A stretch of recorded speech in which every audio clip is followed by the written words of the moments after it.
Blog Talk Radio. Hello, everyone. Good morning. This is Lori Smith. This is One Child Abuse Survivor to Another Restoration. I'm glad to be here. It's Friday morning. It is 6:30 here in the morning, Calgary, Alberta, September the 2nd. And I'm glad to be here. Like I said, I'm just drinking coffee, waking up, and glad you're joining me here. Thanks, everybody, for tuning in. I appreciate it, for checking out my shows, and hopefully you're getting something out of them. I know that I do, looking at this information. And I'm just basically doing this show just to hold myself accountable, really, so that I'll continue working on my healing journey instead of putting it off to the side. And so I hope that you're finding the information helpful, too. And really just to be an encouragement for survivors, to keep looking for help and keep reaching out and, and never to give up, we deserve care, and we deserve to get help and to have a good life. And so, I just want to be a bit of an encouragement as well. So we'll get right into this morning. We actually finished up that Victim to Survivor to Thriver thing from Havoca, Havoca, Havoca.org. And we finished that up yesterday. That was really interesting to look at, and I was sad that they were done with it, because I'm sure they could have done a lot more with that. That was really pretty good. And so we'll do a morning reflection. How am I doing on my healing journey? Any particular things that I'm working on or that I need to work on? How am I feeling? Feeling pretty good this morning. Got over my cold, which is good. That was terrible. And things are moving along here. Feeling a little bit more comfortable about things. Last week was kind of difficult week with my husband falling, and then I got a cold, and then I found out we had to move, and there's all these little things going on that it's kind of sort of little frustrating things. Otherwise, I feel pretty good. Just glad to be able to be moving forward on my healing journey instead of, like I said, pushing it off to the side. Lots of things I still need to work on, but I've really come so far, and I want to keep going and continue on making progress in my healing journey. So I'm happy that I'm doing that, and that does bring me some peace. Do a safety checklist. If you're a survivor of abuse, you want to make sure that you're safe enough to be listening to my show or any shows like this, anything dealing with abuse, because, these types of things can then trigger our own abuse, right? And if you're not in a safe enough place to be listening, this can cause you to kind of go backward in your healing journey, which you don't want. Nobody wants that. So make sure you're safe enough to be listening, and if you don't know, really what to check for and what to look for in that, ASCA, Adult Survivors of Child Abuse, have a Survivor to Thriver manual. It's for free. You can download it. You can read it on their site, I'm pretty sure. But I know you can download this thing. It's a PDF. It's a huge workbook. The first chapter is called Safety First, and it's almost 60 pages long, and it's huge. And I read through it years ago, and it was really good to read through that. So get the information and learn how to keep yourself safe, and learn how to check to make sure you're safe enough to be listening to something like this. If you're not feeling safe enough, then please turn this off. Go listen to something else, and because you wouldn't be hurting my feelings at all. So we'll get right into this, and this is a morning sort of reflection. That I want to look at this thing that this. It's a post from Havoca, Havoca, Havoca.org, and that's Help for Adult Victims of Child Abuse, and .org there, Havoca. They have this Adult Survivors of Sexual Abuse, but they said they wrote that this could actually be for anybody. It's not just for survivors of CSA. That it's any type of abuse. This writing that she's done here, what she did was, it's like an acronym, I guess, what you want to call it, Adult Survivors of Sexual Abuse. For each letter, A for adult, D, U, L, T, and then she's actually written a little, like a little blurb for each letter. And this is really cool. The first one is A, and that's for A in the adult, right? A, always hold your head high and be proud of who you are. Remember how far you have come and what you've accomplished in life despite your past. You are a survivor. And that's Cheryl writing this from Havoca.org. So A, always hold your head high and be proud of who you are. Remember how far you have come and what you've accomplished in life despite your past. You are a survivor. I think that's awesome. And that's beautiful.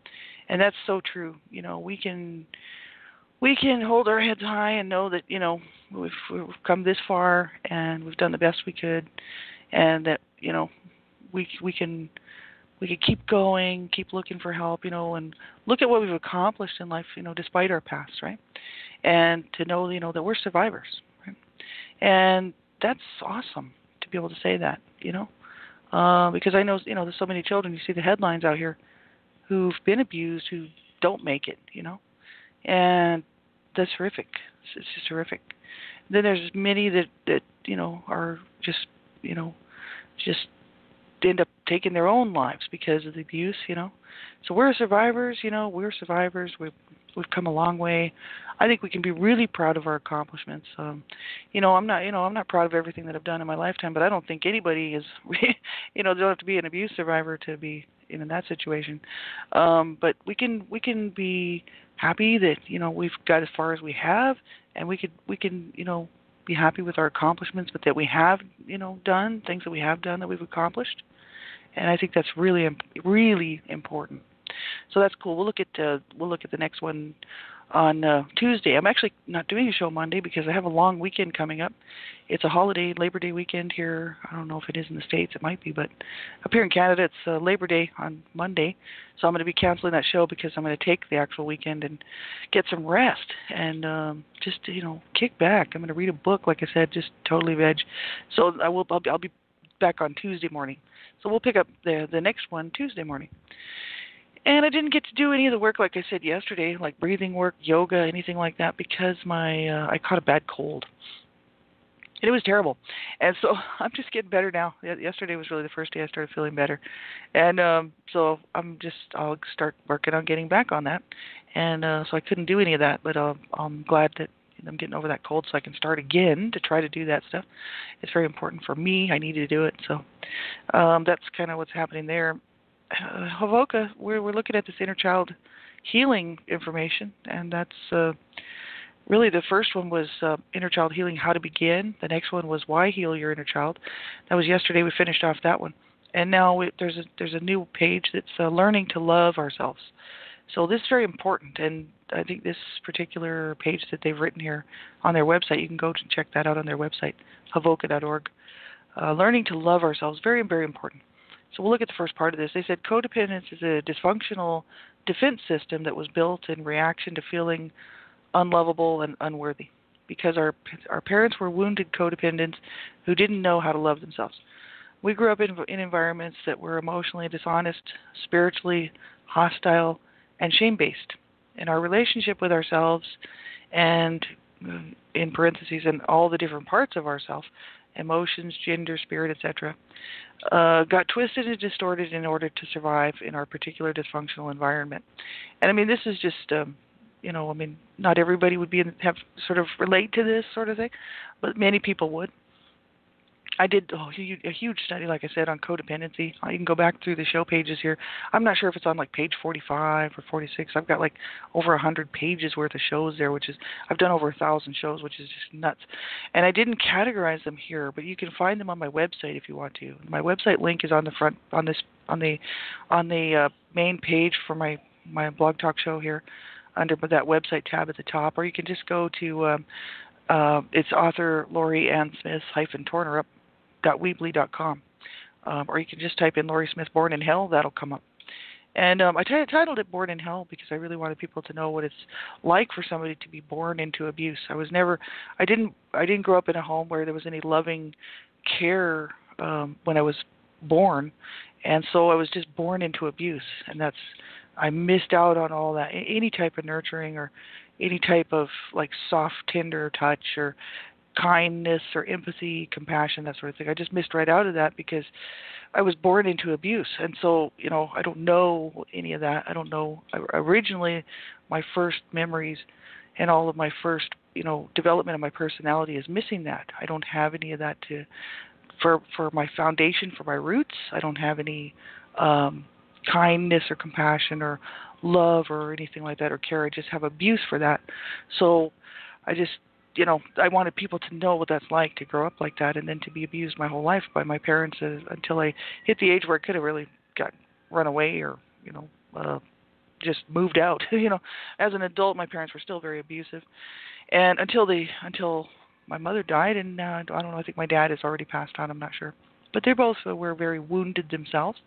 So what they're talking about here is very interesting. Codependence is a dysfunctional defense system that was built in reaction to feeling unlovable and unworthy.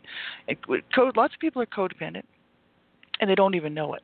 They don't realize it because they don't know what codependency is. It's very important to know what that is so that you can watch out for that behavior in yourself and in other people, because it's very damaging. It's not healthy at all. We are sort of codependent, but that's not the healthy type that we're talking about. This is an unhealthy codependence that is damaging to people, and people don't realize that probably 3/4 of the world is codependent, and toxically codependent, which isn't a good thing. And so they said because our parents were wounded codependents, they didn't know how to love themselves. I know in my case that was the case. My parents, it's not they didn't love themselves. I think my dad really did love himself. He always wanted to kill himself, but he was suicidal. And my mom, I don't know if she loved herself or not, but they hated life because they were both abused, and they hated each other, and they hated this marital life that they had. You know, they were married when they were in their 20s. My mom was 20 when she married my dad.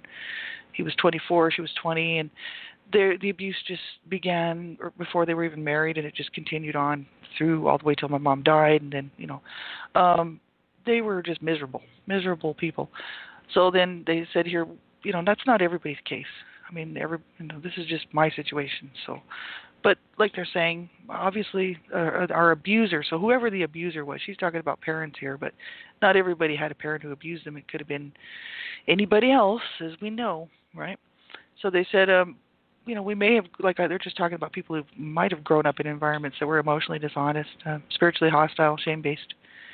And so our relationship with ourselves, if we suffered abuse, then there would be some issues there as far as, obviously, shame-based stuff possibly, and guilt, and taking on the guilt or taking on the shame based on the abuse that we suffered, depending on who and what the situation was, right? So she's talking about parental stuff here, which works for me because my parents were my abusers, but it doesn't always work for everybody because not everybody was abused by the parent and might have had a loving parent, but still were abused by somebody, right? So this is the issue. This doesn't always, pan out for everybody. It doesn't always make sense for most people.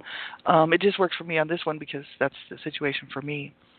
But they said we got to an age where we were supposed to be an adult, and we started acting like we knew what we were doing. We went around pretending to be an adult at the same time we were reacting to the programming that we got growing up. So we tried to do everything right, or rebelled and went against what we had been taught was right. So either way, we weren't living our life through choice. We were living it in reaction. So that's quite interesting, and that's very true. For myself, when I was little, I tried to be good because it didn't matter what I did to try to please my mother. I didn't care about my dad, so that didn't matter to me. But my mom, I really loved my mother, and I wanted her to love me, and I wanted her to be good to me and to treat me right. And I did everything I possibly could to try to gain her love, including taking her side against my dad. And my mother twisted and emotionally warped all of us, really, playing head games. And, she had 7 children to warp, and by the time I came around, I was the last of 7 children. She really knew how to do it, and she knew how to totally screw people up. She knew what she was doing, and she knew that she was hurting me. And she knew that she didn't love me, so she was just using all of us, right? And so, I tried everything to get her to gain her love, and I couldn't do that. So eventually, I became very rebellious as a teenager. I knew that it didn't matter whether it was good or bad. I was going to be abused by her and my dad, and so I knew that no matter what I did, I was going to be abused. So I actually rebelled and actually became very much rebellious. But not everybody would do that sort of thing. That's just sort of works for my case, but not everybody's case is that situation. My sister didn't go that way. She actually went the way where she tried to do everything right. So now as an adult, her main problem is she thinks she's perfect and that she does everything right, and everybody else is just really screwed up. She doesn't realize that she's got a lot of problems herself, and she's mainly in denial about the abuse. She's 5 years older than me. The next sibling up from me. And so we went the opposite. Like she was kind of like, oh, I'm the good one. You're the rebellious bad one, like the brothers, And Mom loved me, but she didn't love you, kind of thing, which wasn't true because my mom didn't love any of her children. So my sister's got this inflated, sort of sadly twisted view of her life and herself, which isn't true at all because she won't get in touch with her true self. As far as me, I just never really went into a situation where I was in denial. I knew what I was doing, and I knew what everybody was doing to me, and I knew what was going on. And I knew that I needed to work on, I needed to get help because it was a horrific situation. As an adult, 42 years old, I finally decided to get some help. Thank God, But it's been hard. So yeah, we were like I like what they said. Either way, we weren't living our life through choice. We were living it in reaction. So that's very important to look at that and to realize that. So we'll pick the rest of this up Tuesday. We'll just keep moving through it. It's quite large, quite lengthy page there of information, but you can go check that out, havoca.org. It's very interesting. So we'll look at positive reinforcement. What am I doing right in my daily walk? Looking at positives instead of negatives. And I like this. I guess I'm working on my healing journey, trying to get better myself, trying to treat myself better, trying to treat other people better, and I think that's important. I want to do. First of all, I got to treat myself better. I need to work on self-care and stuff like that. And I also want to be good to others. So I'm working on relationship stuff, and I'm just glad to be making some progress. Right. A positive affirmation I could say. Yesterday was today. I'm a new person. Today is I touch those near me with love and gentleness. I like that. I try to do that. I had to learn how to do that. Not from my parents. I mean, I had to actually learn how to do this for other people. I touch those near me with love and gentleness because that just means like in my daily walk, people that I come across, doesn't matter who it is, whether it's somebody at the store or somebody I don't have a big family, it's just my husband and myself and our cat. That's it. But I mean, we love our cat, and me and my husband and myself, we have a great relationship, and so this is easy for us to do because we love each other. But generally, anybody else I come in contact, I try to actually be a positive in their life instead of a negative. So instead of being mean and rude to people and hurtful, I like to be kind and very gentle, and unless they start becoming abusive to me, and then I'll just shut them out right away. So I'm really nice to people until they become toxic, and then if they're toxic around me or abusive, then I just cut them off. I'm like, I don't need that. Bye. And so, but I try to be a positive light in anybody's life that I come across, because I know people may be having a bad day, they may be having a hard day, maybe have bad news come up in their life, and they're just not handling it well, and so that may not be the true person that they are, and I try to be very empathetic, compassionate towards people, because that's what I would like from them towards me. And then, if they just still continue to be abusive or whatever in the situation, I just cut them off, right? So I'm loving and caring to people that, are willing to actually show that back, and otherwise I don't allow people to abuse me anymore, because as a child I was forced to do that, but now as an adult it's my choice. So I'm kind and compassionate to people. So I think this is cool. I touch those near to me with love and gentleness. I think that's nice. Self-care, what am I doing to work, physically, spiritually, emotionally, really to care for myself? What can I do to work on this, right? Like I said, the physical stuff mainly what I'm working on, and some emotional stuff. The spiritual stuff, I'm in a great place spiritually, thank God. But physically, I need some work. I really do. I've let myself really kind of go downhill. And the last couple of years, because I'm working from home, so I don't get I used to get an hour, almost 2 hours worth of exercise every day, just walking back and forth to work, or to the train or to the bus or whatever. And now it's just kind of like I'm just sitting around. I'm not getting any exercise. I haven't really put on too much weight, which is good, but still, it's just not healthy. So I'm trying to take care of my body, right, which is really something I really never cared about because I was abused. So this is a problem with abuse survivors. Sometimes, it's not always, the case, but I know for myself that's the case. I've always had a problem with my body, really never cared about it because nobody else cared about it. I was growing up physically abused horrifically as well as sexually abused. And, I figured, well, they damaged my body, so what does it really matter? Then I went and damaged my body by doing a lot of drugs until the age of 22. And then, but after that, then it's kind of like, okay, no drugs, no alcohol. But I smoke cigarettes, and I've been smoking forever. And I don't really take care of myself, so it's not been good. And I'm trying to work on that, so that's important, that I do take care of myself. And also just making sure that I'm getting up and doing things that I need to do, getting up, having a shower, paying the bills. What do I need to do? Doing the laundry, not just allowing things to crumble around me. And these little things of having a routine is very important for me because otherwise I'm working from home. So I have to be my own schedule maker, and I basically can do whatever I want. I just have to show up for work. I'm working from home on a computer situation, so it's like as long as I'm there on to do the work, it doesn't matter what I do with my free time because I'm at home. So I'm kind of, this has been kind of not good for me in one way because I let a lot of things slide and let things go just because, oh, I'll do it later or whatever. Or, it doesn't matter. I'm just sitting around at home, right? And so when I used to work out in public, I had to dress up because I quite often was working in these fancy, really really high-end offices. And I had to be dressed up, with makeup and jewelry and looking, like $1,000,000 because Calgary is a wealthy city like Houston or any of these other ones.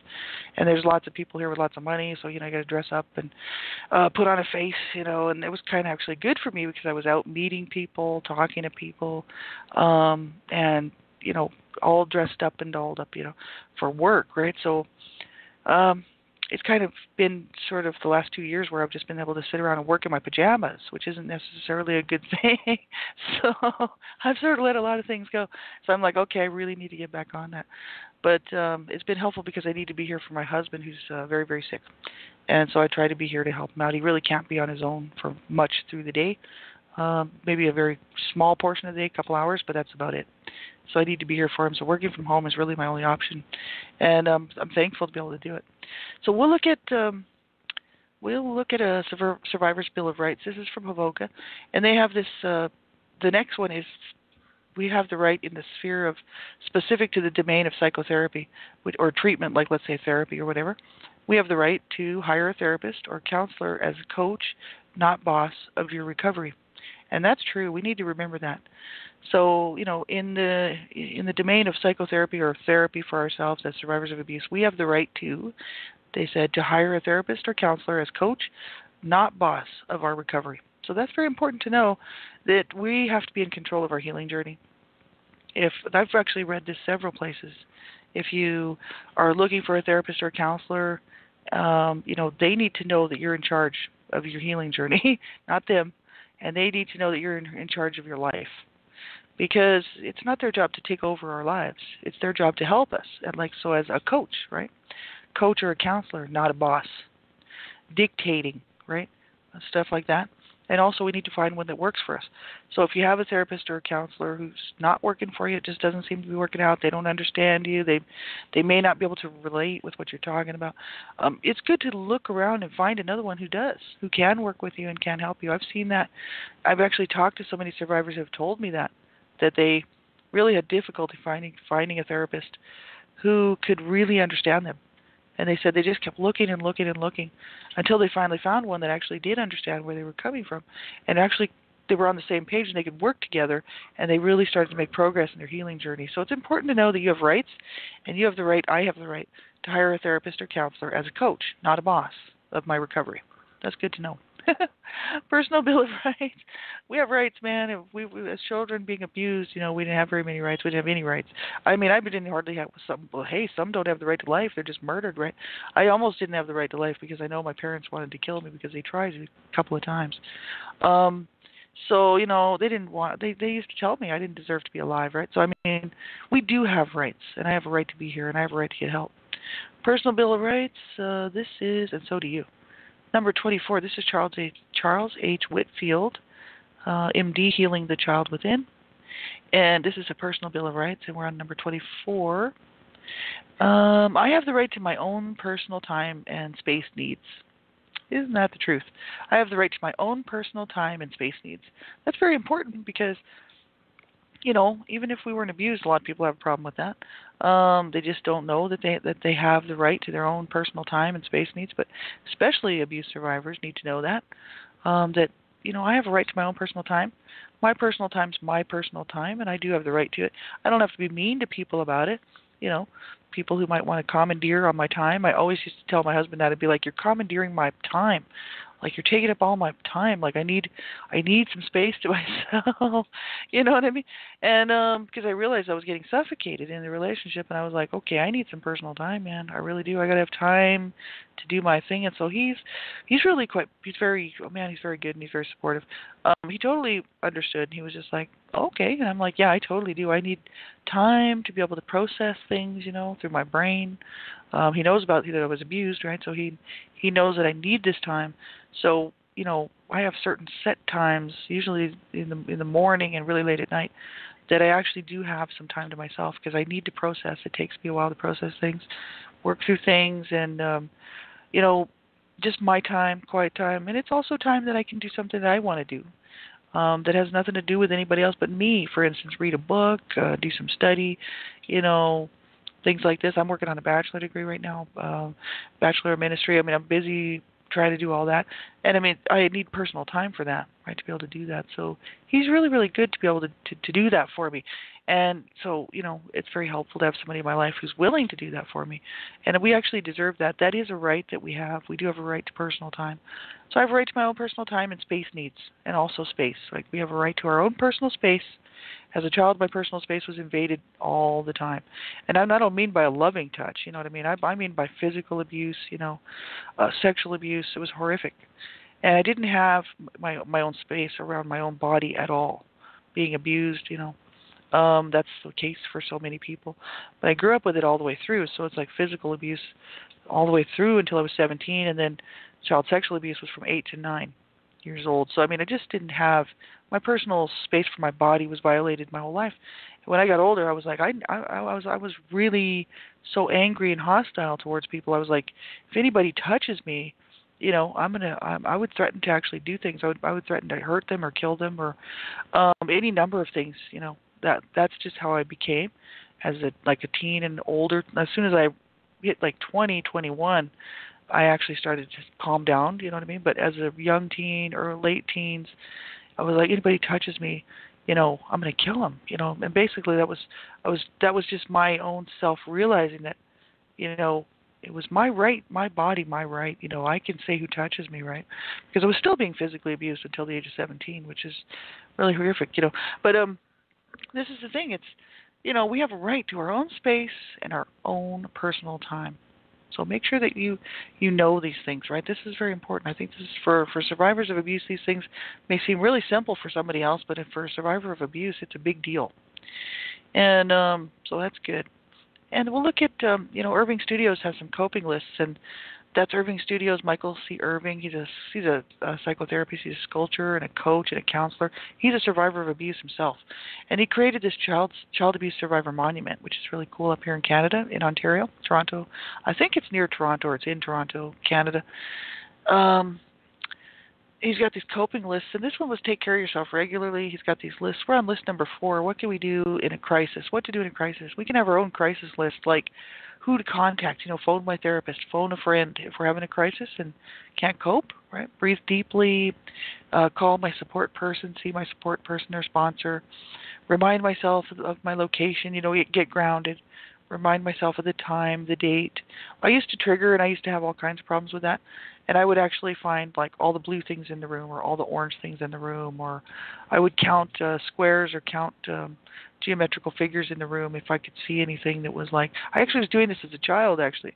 I didn't realize that I was actually doing that until I started getting the information about adult survivors of abuse. I actually count squares all the time. So if I tile, for instance, or things in the ceiling, especially in the bathroom, certain places, I have a lot of problems with triggering, and which is horrific for so many people. I know for many survivors, I'm actually triggered all the time. Really, doesn't matter where I'm at. So I would count all the time, count things to stay grounded. I didn't know that I was doing that as a child to stay grounded. I just was doing it. So we can do things. There's things we can do. We can count to 100. We could look around the room, go for a walk. Make sure we get help though. Reach out, right? And also we could take a day off. He lists here. He says we could work. Find something we like to do and really work at it. We could read a self-help book. We could, read our favorite novel. Right? We could just look for comfort and healing in a friend. Hopefully we have a friend. If we don't have a friend, like I said, call a crisis line. Do something. Make sure that you reach out. So we got about a minute left here, and we will pick up on Tuesday, like I said, for the next show, and we'll continue on. And if you're having a hard time, you're struggling, and you just can't cope, make sure you reach out. I know it took me to the age of 42 to reach out, and I'm glad that I did. I'm so glad that I did, because when I started reaching out, all these hands started reaching out to me. Nobody had any clue that I was going through what I was going through. And so it's really important to reach out. If you don't have somebody you can talk to, call a crisis line. That's what I made a promise to myself. And I said, if I ever get down that low again to where I was when I was 41 and a half, 42, that I would call a crisis line, and I will. I will never allow myself to go that far down ever again. There's people out there that can help, and you make sure that you get that help, right? Have a good weekend, everybody. Take good care of yourself. And, I wish you a really wonderful day, a beautiful weekend. Be kind to yourself. Be good to yourself. Be good to others around you. If you're being abused and you're in a situation where you're being abused, you get some help. And I'm telling you, you get to safety, right? And if you're a young person, you call 911 and you tell about 20, 30 people and report it as a crime. Call 911. And take good care of yourselves, everybody, and we'll see you on Tuesday. Bye-bye.